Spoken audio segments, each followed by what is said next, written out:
Glória a Deus, louvado seja o nome do Senhor. Até aqui nos tem sustentado o Senhor. Coisas grandes têm acontecido nos últimos tempos e o Senhor mesmo assim nos tem sustentado, porque a promessa de Deus na nossa vida, ela nunca deixará de se cumprir e a sua palavra jamais cairá por terra. Nós podemos até se esquecer que nós fizemos um voto para Deus quando estávamos perdidos, quando estávamos no lodo, quando estávamos sendo humilhados, quando nós estávamos necessitados, que nós fizemos um voto e dizemos: Senhor, se o Senhor mudar a minha história, a minha situação, eu habitarei na sua casa e pregarei e ministrarei a sua palavra para aqueles que precisam, para aqueles que são ou foram igual a mim, para mostrar o Senhor em nossa vida.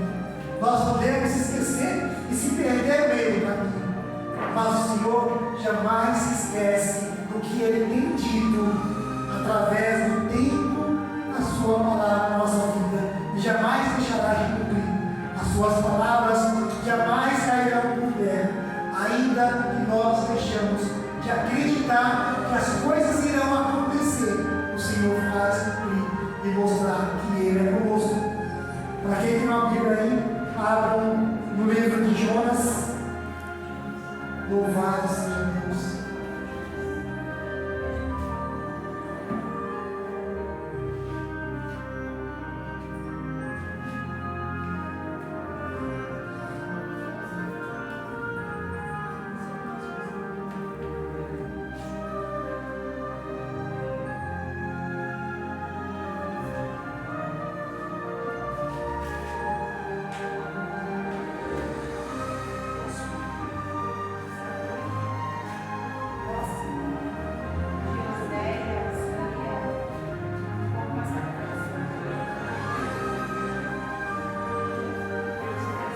Livro de Jonas, louvado seja Deus.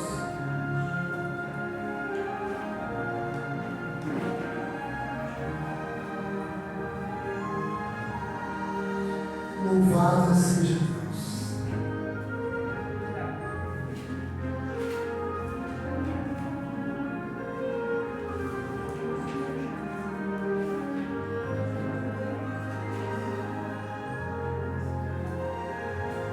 Depois de Daniel, Ezequiel, Daniel, Oséias, Amós,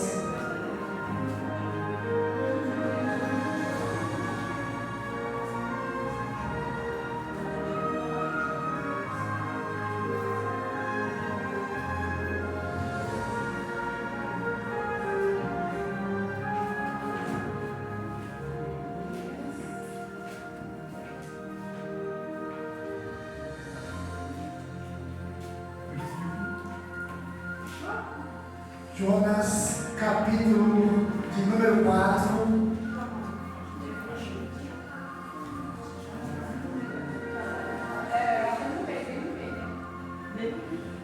Se eu tivesse falado a voz, ia ficar mais complicado.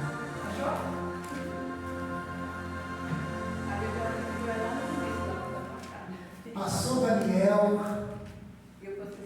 passou Amós,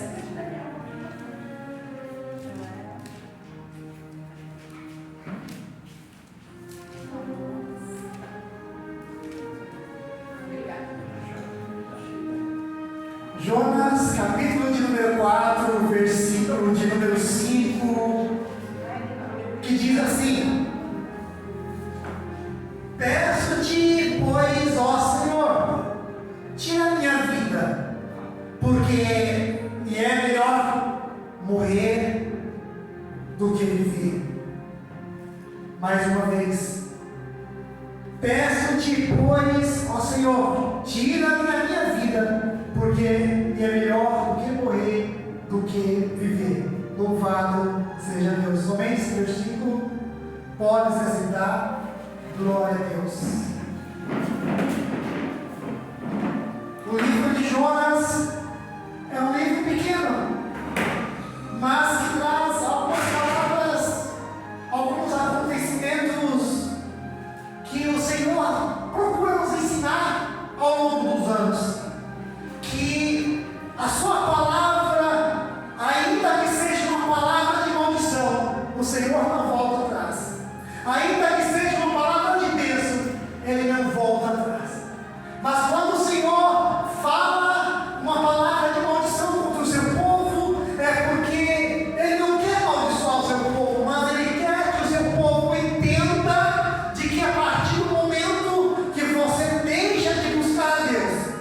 e você deixa de se arrepender dos seus maus caminhos, das coisas que você faz, a partir do momento que você deixa de se humilhar para Deus, então todo o mal que Ele disse que iria fazer, Ele vai fazer. E isso é uma consequência dos nossos atos, das nossas atitudes, que vem desde a criação do homem até os dias de hoje, e que ela vai se perpetuar até os finais do tempo. Porque o Senhor, Ele não fica alegre de ver o seu povo passando por dificuldade. O Senhor não fica alegre por ver o seu povo sendo humilhado. Ele não fica alegre de ver o seu povo passando necessidade. Porque tudo isso é uma consequência. Quando Deus Ele fala que vai abrir uma porta, que vai abençoar, que vai trazer prosperidade, Ele vai fazer isso.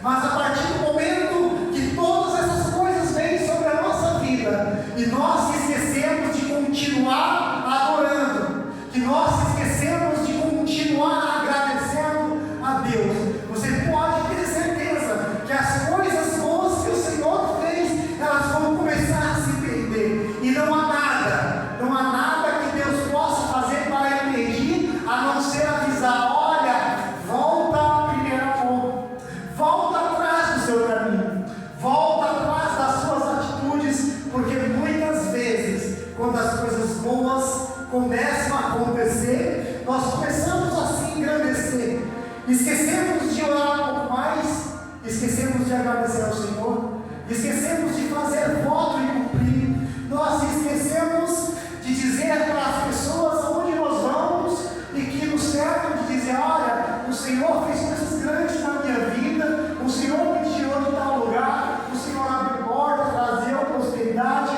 o Senhor me tirou de dívida e mudou a minha história. Nós esquecemos de dizer isso para as pessoas e nos acomodamos naquela situação de que o Senhor fez por mim porque eu mereci.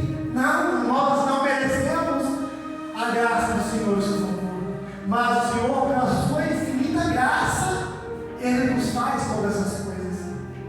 O Senhor, por amor, Ele tem nos abençoado todos os dias, não porque nós merecemos, porque se nós olharmos, nós somos pecadores, nós somos fracos. Mas se nós pegarmos no começo da história, de quando Deus colocou Adão e Deus deu a ele a Eva, e que os dois ficaram no paraíso, eles tinham tudo, eles só tinham que colher os alimentos para comer, mais nada, estava tudo pronto. Mas aí eles começaram a se acomodar, a ver que estava fácil. Eles não tinham que arar a terra, preparar, eles não tinham que cavar, não tinham que plantar semente, não tinham que caçar, não tinham que construir tendas, eles não tinham que fazer nada, porque tudo estava pronto. Assim é nós nos dias de hoje. O Senhor, Ele fala que vai abrir uma porta. E qual é a nossa parte nessa história? É orar, jejuar, agradecer e continuar dizendo: Senhor, eis-me aqui. Eis-me aqui, Senhor. Eu não tenho nada de bom para oferecer. Porque se nós olharmos o que nós temos para oferecer para Deus, porque Deus não precisa de nada. Mas Davi diz: Senhor, eu só tenho meu coração para Ti. O Senhor pode me tirar tudo, mas não tire a Sua presença de mim. Porque imagine a nossa vida sem a presença de Deus. Imagine nós acordarmos e não termos alegria, nós deitarmos e não termos alegria, caminharmos e não termos alegria. Imagine tudo isso. Imagine chorando, se entristecendo do momento que acorda até a hora que vai dormir. Imagine você orar e buscar a presença de Deus e Deus não está com sua presença. Imagine alguém orando a Deus, fazendo sacrifício, trazendo ofertas e não sentir a presença de Deus e Deus sequer dizer uma palavra. É melhor que essa pessoa morra, porque ela seria como um zumbi, um morto-vivo na face da terra. Que esperança que isso ela teria. Mas hoje nós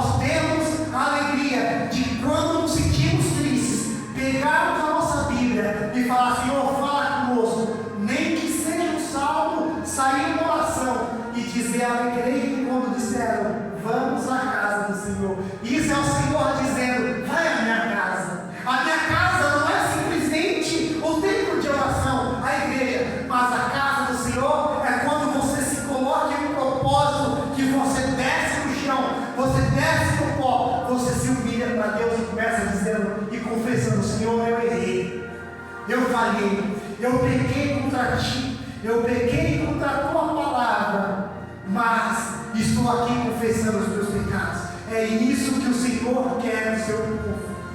Quando Adão e Eva pegam que comem aquele fruto, e que o Senhor pega e chama Adão, e ele fica quieto, e Eva fica quieta. Mas uma vez o Senhor fala: Adão, e ele fica quieto. Mais uma vez: Adão, cadê você, Adão? Ele diz: Senhor, eu me escondi. E o Senhor pergunta: por que se escondeu? Senhor, eu pequei. A mulher que tu me deste, olha, o homem jogando a culpa para cima da mulher. Ou seja, um jogando a culpa para o outro. Se ele dissesse: Senhor, eu pequei, eu errei, o Senhor falou para mim não comer e eu comi, será que a escolha seria diferente? Será que se Adão tivesse confessado, dizendo: Senhor, eu errei, eu pequei, eu fiz o que não deveria ter feito, eu assumo a totalidade da culpa, será que Deus teria dado mais uma oportunidade para ele no paraíso? Mas ele diz: Senhor, a mulher que tu deste.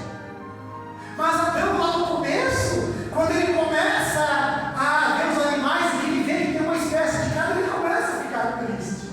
Então ele começa a procurar alguém semelhante a ele, e ele vê que está sozinho. Então o Senhor vê que ele estava querendo alguém que lhe fizesse companhia. Então já começa, ele queria alguém para fazer companhia. Aí vinha a mulher e disse: mas foi a serpente. A mulher novamente joga a culpa em alguém. Ou seja, estão terceirizando a culpa. Se nós deixássemos de terceirizar a culpa: olha, eu errei porque fulano me chamou para a festa, na festa tinha bebida, na festa tinha droga, mas ninguém te forçou aí. Você poderia ter recusado o dia na festa, você poderia ter recusado a beber, você poderia ter recusado a fumar, mas você fez. Você, para não ficar sozinho, você, para não se sentir fora da caixinha e as pessoas zombarem de você, você foi, você bebeu, você fumou, você fez tudo o que não era para fazer. Então não adianta terceirizar a culpa. Adão terceirizou a culpa para Eva, Eva terceirizou a culpa para a serpente. E aí começou a caminhada da humanidade para a sua sobrevivência, para a sua luta diária. Tem que levantar, tem que trabalhar, tem que procurar o seu sustento. Quando a população cresce, que ela está boa, que o Senhor fala para Abraão: Abraão, sai do meio da tua parentela, que eu vou te levar para uma terra, e vai para uma terra que eu vou te mostrar. Ou seja, Deus, Abraão nem tinha falado aonde saberia onde era a terra. Adão pegou, o povo se multiplicou, Deus chama Abraão para um lugar que ele não sabia, mas mesmo assim ele obedeceu a voz de Deus. Será que hoje, se Deus falar: olha, vai para um lugar que eu vou te mostrar, será que a gente teria coragem de sair daqui e sair caminhando sem rumo, esperando Deus nos mostrar o caminho, sem dinheiro, sem roupa, sem nada, pegar e simplesmente sair andando? O Senhor falou para mim sair. Será que nós teríamos condições e coragem hoje de sair e fazer o que Abraão fez? Seria muito difícil, porque não saberíamos em que direção tomar, não saberíamos se teríamos um alimento para comer, nós não saberíamos se teríamos um lugar para repousar a nossa cabeça do relento, do frio, dos assaltos, da morte. Nós não saberíamos de nada disso. Mas Abraão, o que ele fez? Ele confiou em Deus. A população cresce. Abraão vê que uma hora ele precisa se separar do seu sobrinho, porque o seu sobrinho, os pastores dele estavam brigando com os pastores do Abraão, por causa de ovelhas, por causa de gado, por causa de comida. E aí ele percebeu que a palavra de Deus era: você já não vai com ninguém. Quando Deus chama você, é somente você. Porque se você levar alguém que Deus não mandou, vai te trazer um sobrepeso, uma carga pesada, que até você vai começar a se afastar da presença de Deus. Aí chegou a hora que a terra onde Abraão estava começou a ficar seca, não caía da chuva, o sol escaldante, não tinha alimento, não tinha água. Ele ouve falar de uma terra que tinha alimento, ele vai para o Egito. No Egito tem tudo. Só que daí, quando ele viu que o rei, o faraó, e as pessoas viram que a sua mulher era uma mulher muito bonita, ele falou que era a sua irmã. Só que daí, certa vez, o faraó olha, observa, fazer tão estranho. Essa brincadeira entre os dois não é normal, não é uma brincadeira de irmãos. Ele chama Abraão e confronta Abraão. Abraão, você quer trazer maldição para a minha vida, para o meu povo? Por que ele disse que é sua irmã? Ah, porque eu tive medo que você me matasse por causa da beleza da minha esposa. A faraó fala assim: e se eu tivesse deitado com ela? Olha a maldição que eu traria para mim e para o meu povo. Ou seja, Abraão terceirizou a culpa. Abraão terceirizou a culpa como se fosse culpa de Faraó. Talvez se ele tivesse dito, não, é minha esposa mesmo, Faraó não teria feito nada, porque quando Deus nos envia para um lugar, pode acontecer tudo, mas ninguém vai tocar a nossa vida. Você pode passar no meio de um tiroteio, de um confronto entre facção ou entre policiais e bandidos, e um tiro vai pegar a gente, porque foi Deus que enviou, porque nós estamos debaixo da promessa de Deus. Mas Deus, ele não age através de um tiro, porque tudo é mostrado, tudo é revelado. E falou assim: olha, pega essas coisas e vai embora. Quando Deus chama Jonas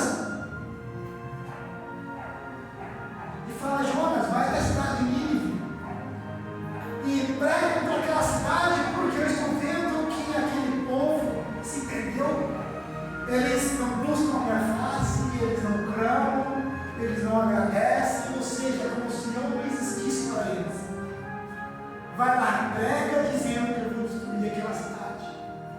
A primeira coisa que Jonas faz é tomar uma direção diferente. Ele compra uma passagem e embarca no navio que vai para uma direção oposta, para Tarsis. Ou seja, ele vai contra a palavra de Deus, vai na direção contrária que Deus enviou. Agora, se voltarmos um pouco antes, quando o povo de Israel desce ao Egito, o povo parou de clamar, o povo parou de agradecer, o povo parou de buscar a face do Senhor, e todo aquele mal sobreveio a eles.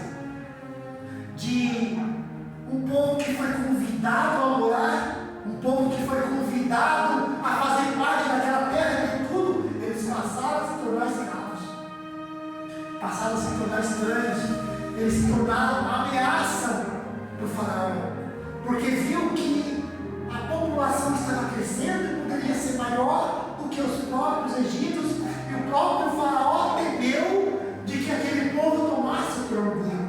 O medo faz as pessoas tomarem reações adversas daquilo que deve ser feito. O medo faz a gente se esconder, o medo faz a gente dizer palavras que não é para dizer, como se nós estivéssemos se defendendo. O medo nos faz se esconder, o medo nos faz se acolher e ficar dentro de uma caixinha. Imagina quando Deus chamava os profetas naquela época e dizia: olha, eu te chamei como profeta para pregar para uma nação dura, que elas não vão querer ouvir as minhas palavras, que elas vão levantar suas sebes, endurecer o seu coração. Imagina Ezequiel, Jeremias, Isaías, todo sendo chamado como profeta, e imagina o coração como ficou, o coração a mil, porque sabiam que aquele povo não queria ouvir a palavra de Deus. Aquele povo não queria saber de ouvir dizer que aquela estátua não falava. Eles sabiam que não falava.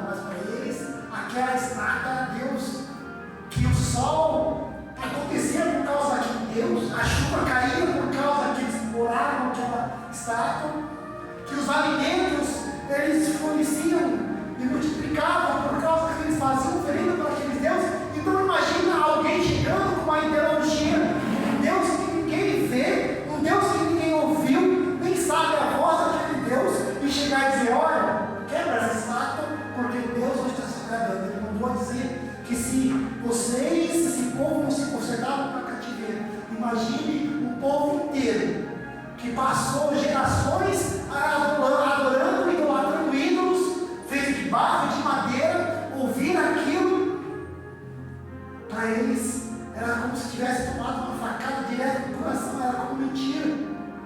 E aqueles profetas sendo açoitados, sendo presos, sendo cativos. Hoje nós temos a liberdade de poder falar livremente da palavra de Deus. Nós não sabemos por quanto tempo ainda teremos essa liberdade, mas nós devemos aproveitar essa liberdade ao máximo para falar: olha, Deus é bom, Deus é amor, mas Deus também é justiça. Deus, Ele dá sim o emprego bom, Deus dá sim o carro bom, mas Deus também pode tirar o emprego bom, pode tirar o carro bom. Mas quando que Deus pode fazer isso? Quando nós erramos, quando nós nos desviamos e deixamos de reconhecer o nosso erro e deixamos de se humilhar para Deus e confessar os nossos pecados. Porque quando Deus fala: olha, eu vou tirar, Deus tira realmente. Mas o que Deus está dizendo: olha, se você não se arrepender, se você não clamar e não se humilhar a mim, não se converter, eu vou tirar. Mas as pessoas entendem como afronta. Ah, Deus me deu para retirar, mas e fulano? E o vizinho lá? Ele adora outros ídolos, ele vai para o centro de Macumba, tem uma casa de 3 andares, 4 casas de aluguel, ganha bem, uma ótima aposentadoria, tem tudo, e eu que venho aqui para a igreja, o Senhor está dizendo que vai tirar. A promessa que Deus fez para mim e para você é maior do que para aquele vizinho que tem 4 casas de aluguel, que tem um emprego bom. Ele não tem a certeza que vai para o céu, mas eu e você temos, conhecendo a verdadeira palavra e a verdadeira justiça de Deus.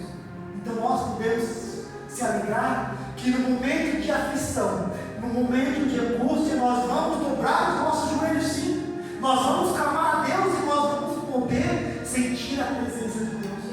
Que em qualquer momento que nós abrirmos a palavra de Deus, Deus vai falar conosco. Mas o ímpio, ele não tem a certeza. Quando ele estiver triste, ele vai ficar triste, vai se acolher até a hora que a tristeza sair. Ele vai ficar triste até o momento em que ele realmente falar: ah, eu vou hoje me alegrar, hoje eu vou sair. Porque aqueles que o rodeiam, ele não sabe o caminho daqueles, mas nós sabemos que quem nos rodeia é quem Deus permite nos rodear. Quem está do nosso lado é quem Deus tem permitido estar dos nossos lados para nos ajudar no momento de angústia, no momento de tristeza. Porque quando Deus coloca alguém do nosso lado, Ele sabe que no momento em que nós fraquejarmos, no momento de dificuldade, vai ter alguém para dizer: olha, levanta a tua cabeça, continua, anda um pouco mais, porque se você conseguiu chegar até aqui, você vai conseguir ir um pouco mais além. E eu estou aqui para te ajudar.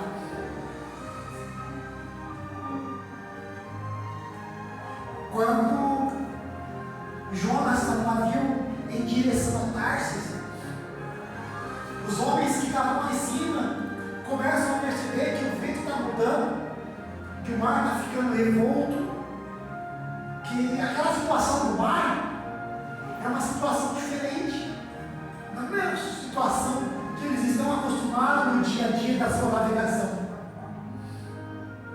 Até que eles começam a perceber algo diferente, diz: olha, vamos fazer o seguinte, cada um clama a Deus para que esse mar revolto, esse vento, ele passe, nós não perecemos e não afundamos no navio. Só que daí eles olham, tinha alguém, tinha um ser lá que estava acomodado, dormindo, o mar revolto, o barco de um lado para o outro, todo mundo desesperado, todo mundo com medo de morrer, de afundar no navio, mas tinha um ser que estava deitado como se não houvesse amanhã. Aí deitado. Ei, levanta, acorda, clama ao seu Deus. Clama ao seu Deus, não temos a sorte. Aí ele sabe que aquele mar, aquela situação, estava por causa dele. Aí Jonas diz: olha, nada do que vocês fizerem vai adiantar, me pega e me joga no mar, que o mar vai se acalmar, porque todo esse mal aconteceu por minha causa. Aqueles homens não pensam duas vezes, não pensam que agora você é o mal, então vamos tirar. Lançaram Jonas no mar, o mar se acalma. Só que Deus é tão bom, tão misericordioso, que não deixou Jonas morrer afogado. E enviou um grande peixe. Hoje nós dissemos que esse grande peixe é uma baleia, mas nós não sabemos se naquele tempo era dinossauro, um dinossauro aquático. Nós não sabemos que tipo de animal era aquele, mas aquele peixe veio, abriu a sua boca e engoliu Jonas. E Deus foi tão bom também que aquele peixe não mastigou Jonas, não digeriu Jonas, e Jonas continuou vivo dentro do estômago, do ventre daquele grande peixe. E aí Jonas, ele vê que ele não tem mais o que fazer, ele já está na profundeza do mar. E agora, o que ele vai fazer? Clamar. Ele começa a clamar a Deus, porque ele sabe que só Deus pode tirar ele daquela situação. Você já se perguntou que toda vez que você começa a observar a sua situação, que você não consegue encontrar uma solução, que você já se desesperou de todas as maneiras, você vai clamar a Deus, de repente a resposta vem, que Deus dá uma solução, dá uma palavra, alguma coisa, e você consegue solucionar, porque você deixou de procurar terceiros ou outro tipo de saída para a sua solução, para o seu problema. E quando você clama, que você busca a presença de Deus, as coisas melhoram? Será que se toda vez que alguma situação dessa acontecer e deixarmos de procurar segundos ou terceiros e clamar a Deus, será que a nossa situação não vai melhorar? Vai. Mas é como eu disse, o medo, a angústia, a aflição, o desespero, às vezes nos faz encolher, nos faz esconder e procurar a solução de terceiros, em vez de procurar a resposta de Deus. Durante 3 dias, Jonas fica no ventre daquele peixe, até que, quando ele clamou a Deus, aquele grande peixe pega e deixa ele na praia, e quando ele observa, é a cidade de Nínive. Ou seja, quando Deus manda em uma direção e você não vai, e você vai para uma situação, uma direção oposta, as consequências vão vir. Muitas coisas vão acontecer até a hora que Deus vai te enviar ou nos enviar para a direção certa. E você vai ver que nós perdemos muito tempo fazendo as coisas erradas, indo para a solução ou caminhos que não deveriam ir. Se no início tivéssemos ouvido a voz de Deus e ido para a direção certa, as coisas teriam se solucionado há muito tempo. Mas nós, como seres humanos, queremos procurar uma solução rápida e fácil. Nós queremos dar uma ajuda para Deus, um atalho para Deus. E Deus não trabalha em atalhos. Quando Deus diz que vai abrir uma porta, Ele vai abrir uma porta. Só que o único meio é que nós continuamos orando, buscando e fazendo voto para Deus. Quando Deus falar que vai abrir, se nós não tomarmos uma atitude, Deus também não vai tomar. Deus simplesmente pensa: por que eu vou abrir a porta? Por que eu vou me esforçar se não está fazendo nada? Porque depois que entrar lá, não vai fazer mais nada. Aí que vai me esquecer. Então Deus fala que vai abrir a porta. E nós só devemos orar, agradecer, clamar, jejuar e continuar com os nossos planos. Não volta de qualquer maneira. Não volta que nós não possamos cumprir. Porque Eclesiastes diz que